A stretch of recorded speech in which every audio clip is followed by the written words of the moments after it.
Təşəkkür edirəm. Hörmətli xanımlar və cənablar, sabahınız xeyir. Bütün qonaqlarımızı salamlayır və forumun bütün iştirakçılarına xoş gəlmisiniz deyirəm.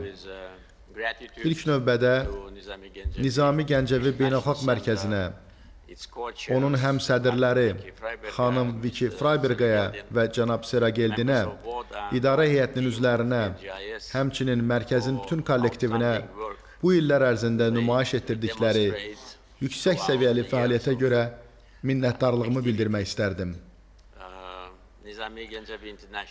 Bugün Nizami Gəncəvi Beynəlxalq Mərkəzi geniş spektrli məsələləri əhatə edən və çox yüksək beynəlxalq nüfuza malik aparıcı beynəlxalq qurumlardan biridir.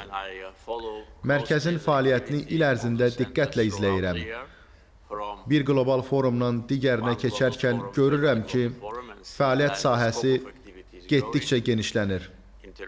Təmaslar son dərəcədə fəaldır və dəyişən beynəlxalq vəziyyətə uyğun yeni yanaşmaların işlənib hazırlanmasına verilən töhfə həqiqətən böyük qiymətə layiqdir.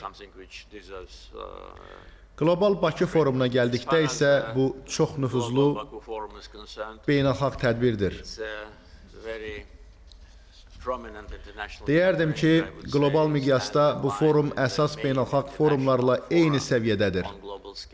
İştirakçıların, prezidentlərin, baş nazirlərin, parlament spikerlərinin, tanınmış ictimai xadimlərin, diplomatların, işgüzar dairələrin və vətəndaş cəmiyyəti nümayəndələrinin təcrübəsi baxımından olduqca yüksək səviyyədədir.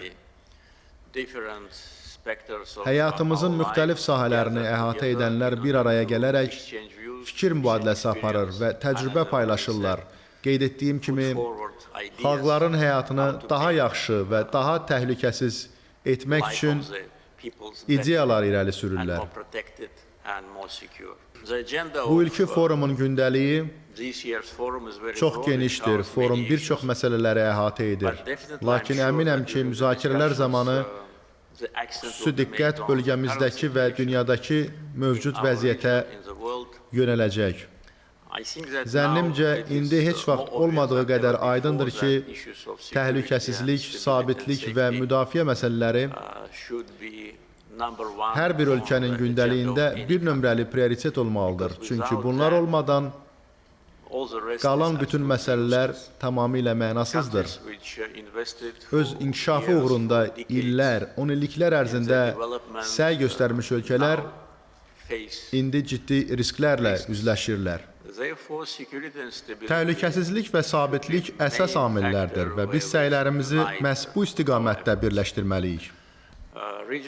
Regional təhlükəsizlik Azərbaycan üçün hər zaman bir nömrəli məsələ olub. Çünki mən Bakıda bir çox forumlardakı çıxışlarımda qeyd etmişəm ki, işğal dövründə bizim üçün sülh və suverenliyimizin bərpası hər zaman gündəliyimizin əsas prioriteti olub.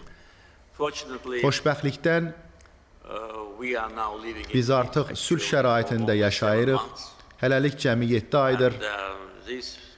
Bu bir daha göstərir ki, sülh və ədalət uğrunda güclü siyasi iradə, cəsarət və sadiqlik nümayiş etdirmək kifayətdir ki, məqsədə nail olunsun. Bizə gəldikdə, suverenliyimizin və ərazi bütövlüyümüzün bərpası illər, təqribən 30 il çəkdi.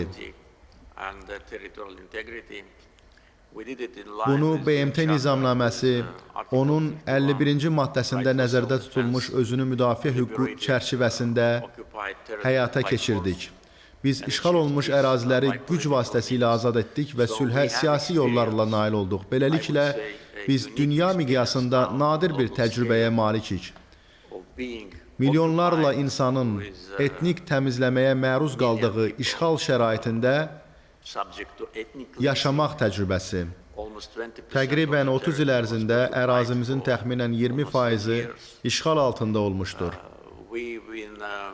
Biz beynəlxalq ictimaiyyət tərəfindən bu məsələyə lazımi diqqətin göstərilməməsindən və münaqişə ilə məşğul olmalı olan bəzi beynəlxalq aktorların selektiv yanaşmasından əziyyət çəkirdik.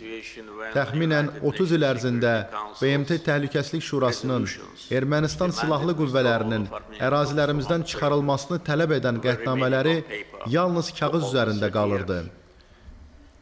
Beləliklə, bu bir təcrübədir, amma bu mənfi təcrübə olmuşdur. Daha sonra 2020-ci ilin 44 günlük vətən müharibəsi zamanı ərazilərimizi güc vasitəsilə azad etmək təcrübəsini qazandıq və düşünürəm ki, bu da mühüm göstəricidir. Əgər sülh yolu ilə həll üçün bütün ümid itir, ancaq həqiqət və ədalət, beynəlxalq hüquq sizin tərəfinizdədirsə, sülhə nail olmaq üçün gücdən istifadə etmək zəruridir. Məhz belə də oldu. Biz əvvəlcə güc tətbiq etməklə, daha sonra isə siyasi yollarla Ermənistanla sülhə nail olduq. Bu da müasir tarixdə, müasir dedikdə son 10 illikləri nəzərdə tuturam. Nadir bir təcrübədir. Ölkə özü güc tətbiq edərək suverenliyini və ərazi bütövlüyünü bərpa etdi. Üçüncü təcrübə isə sülh təcrübəsidir. Sülhə necə nail olmaq olar? Bu isə asan iş deyil. Biz görürük ki, uzun müddətli münaqişələr davam edir və qlobal xəritədə yeni gərginlik nöqtələri yaranır.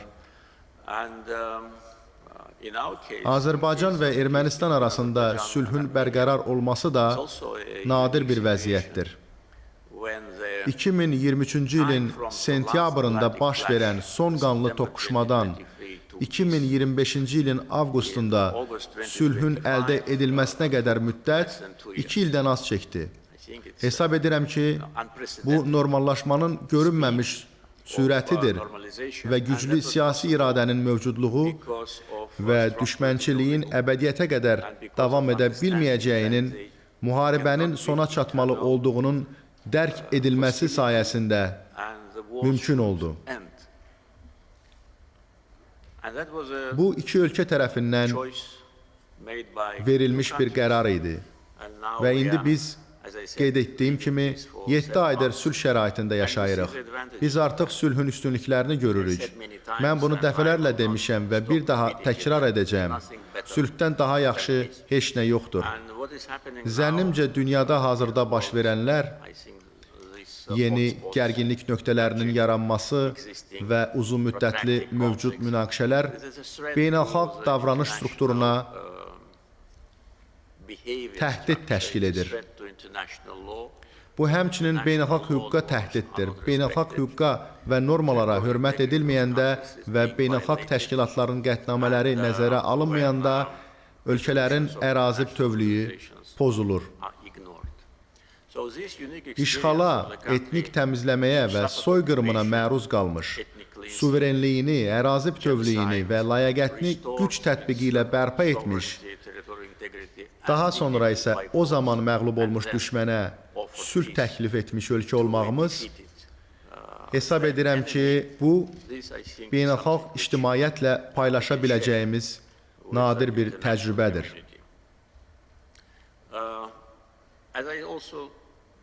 Mən dəfələrlə demişəm ki, biz Ermənistanla sülhü yalnız kağız üzərində əldə etməmişik. Sülh sazişi 7 ay əvvəl paraflandı və birgə bəyanat qəbul olundu. Lakin biz artıq real həyatda sülhü təmin etmişik. Sərhədimizdə sakit vəziyyət hökm sürür, atəş açılmır, artıq heç bir qurban və itki yoxdur. Biz Ermənistana müxtəlif istiqamətlərdən malların daşınmasına qoyulmuş bütün məhdudiyyətləri aradan qaldırdıq. Hətta Ermənistanla ticarəti bərpa etmişik. Onlar üçün həyati əhəmiyyət kəsb edən neft məhsullarının ixracına başladıq və bununla göstərdik ki, biz uzun müddətli deyil, əbədi sülhə sadiqik. Bu bizim strategiyamız və siyasətimizdir və bir daha onu nümayiş etdirir ki, Azərbaycan sülhsevər ölkədir. İkinci Qarabağ müharibəsi və daha sonra antiterror əməliyyatı zamanı bizi ittiham edənlər ya uzaq görən deyildilər, ya da qərəzli idilər. Çünki bizim gördüyümüz hər bir iş beynəlxalq hüquqa uyğun idi. Biz gücdən istifadə edərək sülhə nail olduq və bugün bunu nümayiş etdiririk. Bəzən bunu etmək zəruridir, xüsusilə də əmin olduğunuz halda ki, haqlısınız. O zaman sizi əngəlləməyə çalışanları, maraqlarınıza xələl gətirmək istəyənləri nəzərə almamalısınız. Həmçinin hesab edirəm ki, bu müharibə aparanlarla paylaşa biləcəyimiz daha bir təcrübədir. Biz Ermənistanla sülhə nail olduq. Biz deyərkən Azərbaycanı nəzərdə tuturam. İsrar etdik ki, bunu vasitəçilərsiz təmin edək. Özlərini Minsk qrupu adlandıran vasitəçilərin 28 illik fəaliyyəti bir fəlakət idi. Həmsədrlərin məqsədi münaqişəni dondurmaq, onu əbədiləşdirmək və hər iki ölkəyə qarşı təzyiq aləti kimi istifadə etmək idi. Biz qərara gəldik ki, bu dırnaqarası vasitəçilikdən qurtulmalıyıq və iki tərəfli formatda heç bir üçüncü tərəf olmadan fəaliyyətə başlayan kimi sülhə nail olduq. Beləliklə, bu bir təcrübədir və bu sadəcə nəzəriyyə deyil.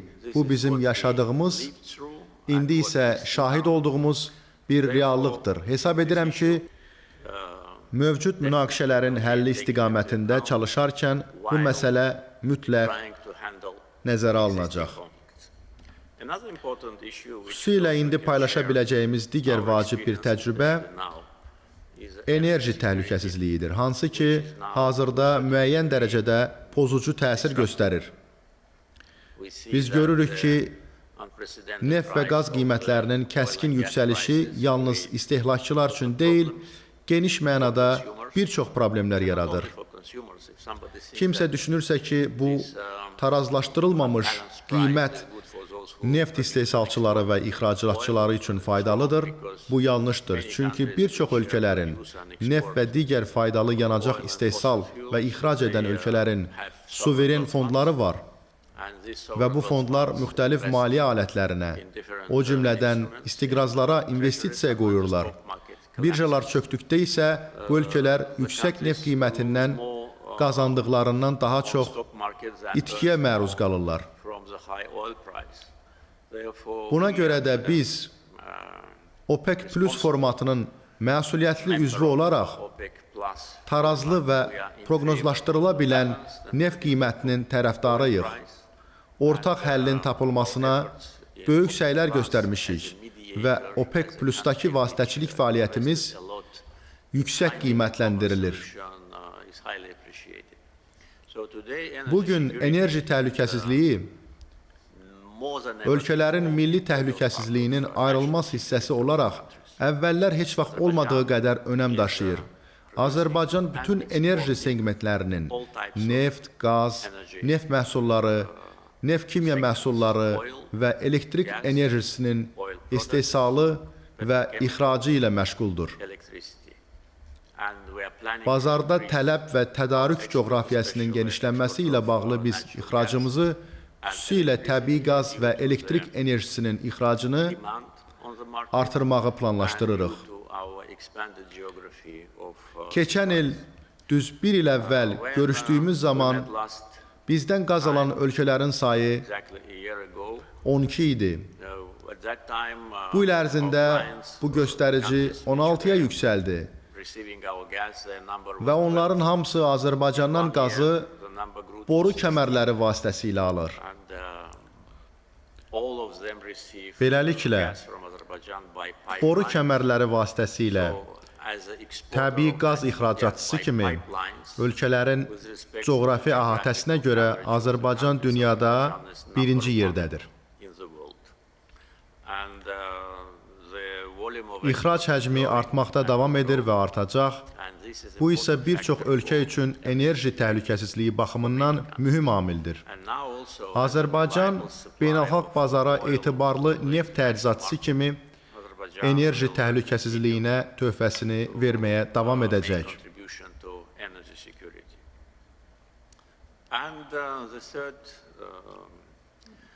Mövcud çağırışlar kontekstində bugün əhatə etmək istədiyim üçüncü mövzu isə bağlılıqdır.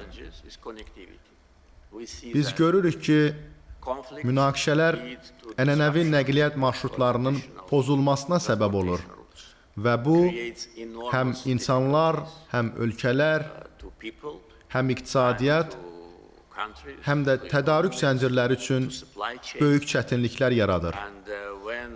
Bağlılıq və nəqliyyat marşrutları pozulduqda, dünya ölkələrinin əksəriyyəti çox çətin vəziyyətlə üzləşir. Azərbaycan qazıntı yanacağı növlərinin satışından əldə etdiyi gəlirlər sayəsində nəqliyyat və logistika infrastrukturuna böyük sərmayə yatırıb. Bugün biz şərq-qərb və şimal-cənub dəhlizləri üzrə əvəz olunmaz tərəfdaşıq və əslində həm orta dəhlizdə, həm də şimal-qərb dəhlizində fəal iştirak edən və investisiya yatıran yeganə ölkəyik. Azərbaycan ərazisində hər iki dəhliz üzrə tikinti layihələri tam şəkildə başa çatdırılmışdır.